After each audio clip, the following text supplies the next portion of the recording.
Yan mga boss, mag-reflash tayo or mag-flashing tayo ng software na gagamitin natin sa PES Wi-Fi Bendo. Yung Wi-Fi 5 soft yung software na gagamitin natin.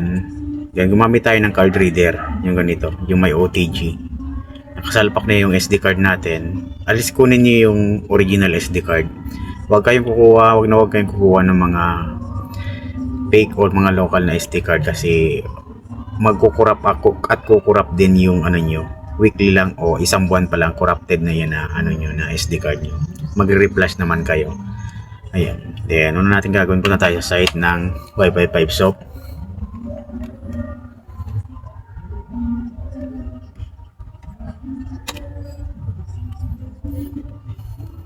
Any browser naman pwede kayong mag-search ng i-research nyo yung Wi-Fi 5 soft.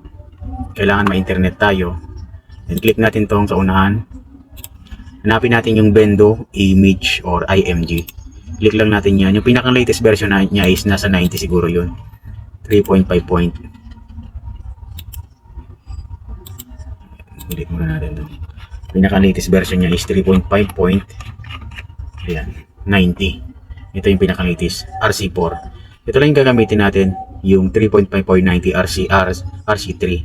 I-download natin to gamit yung gamit pala natin na motherboard is Orange Pi PC. Dahil Orange Pi PC yung gagamitin natin, take note, pag Orange Pi PC, pag Orange Pi 1, pang Orange Pi 1 yung gagamitin nyo. Pang Orange Pi PC, yung motherboard nyo na gagamitin sa Wi-Fi. Ito yung i-download natin, Orange Pi PC. Makikita nyo naman, Orange Pi 03. Ito, yung available natin na motherboard. Click lang natin to download to proceed. Ayan, nagda-download na yan. Pag tina-download pala natin yan, ilagay na natin tong OTG or yung card reader sa ating PC or laptop para ma-detect na ng PC natin or laptop yung card reader. Tutunog yan. Ayun. Then na-download na natin, kita nyo. Dito tayo sa may file. This PC, kung hindi ma-detect, tanggalin nyo ulit. Kailangan may lalabas dyan na SD card or na tanggalin ulit. Kailangan ma-detect ni PC at ipo-format kasi natin to kasi may mga laman na file para clear yung SD card natin.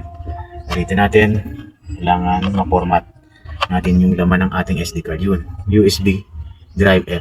So nakita nyo ito, USB drive F. Ito yung ano natin, ipo-format. Kita nyo. So, kung ito.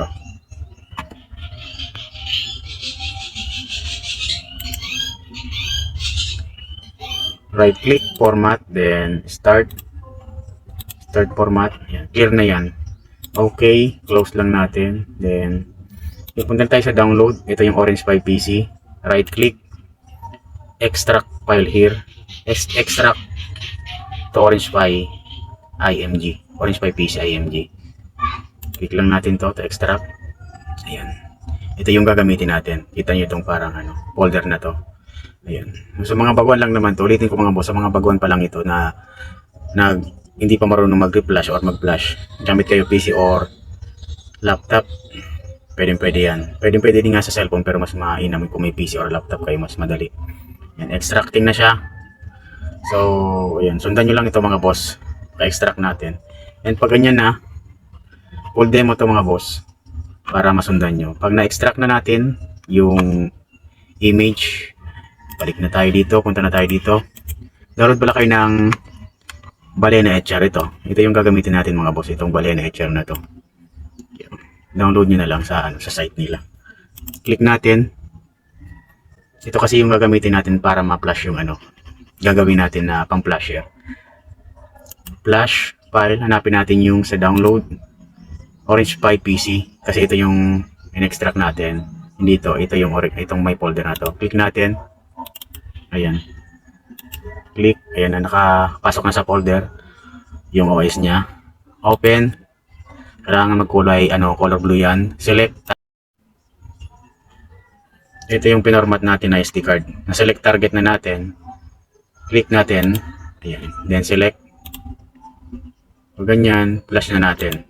Antayin lang natin mag-reflash o ma-flash yung image ng Wi-Fi 5 socket. Then, pwede natin isalpak nun sa ating motherboard na Orange Pi 1, Orange Pi PC man yan yung ginamit natin. Dahil kanina nga sinabi ko, Orange Pi PC 4, Orange Pi PC yung ginamit natin na image para mag-work or compatible sa ating system. Antayin lang natin mag-flash yung image. Wag na wag kayo mga boss bibili ng mga fake SD card or yung mga local kasi nga yan yung nag-uumpisa na maging corrupted, no? Month pa lang, isang buwan pa lang, 3 buwan, 2 buwan o week pa lang sasakit yung ulo nyo pag bumili kayo ng fake na SD card. Bumili kayo ng mga original sa mga legit seller. Ayan, completed, flash completed na. Pwede na natin yan, i-cancel na natin to. Pwede natin itong gamitin mga boss, ilagay na natin sa SD, salpak na natin dun sa may Orange Pi PC natin. Itong may update ko kayo. Few moments later. Ayan mga boss, nalagay na natin yung SD card na natin, yung flash natin galing dito sa OTG. Try natin kung ayan, okay na ba yung connect muna natin. Connect natin yung pag-flash natin kung working ba.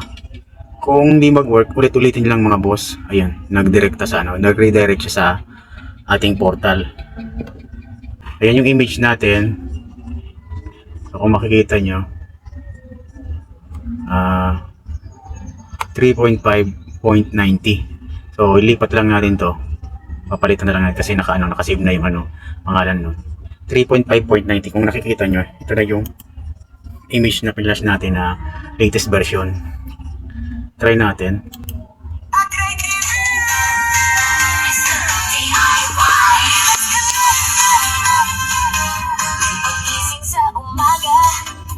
So, try natin i-open na. Palitan na yung natin. Yun lang mga boss. Palitan na natin yung settings niya sa ating dashboard. Sana nagkaroon kayo ng idea sa pagtungkol sa pag-flash ng SD card. At kung nagustuhan mo tong video na to, paki-like and share mo. Maraming salamat. God bless.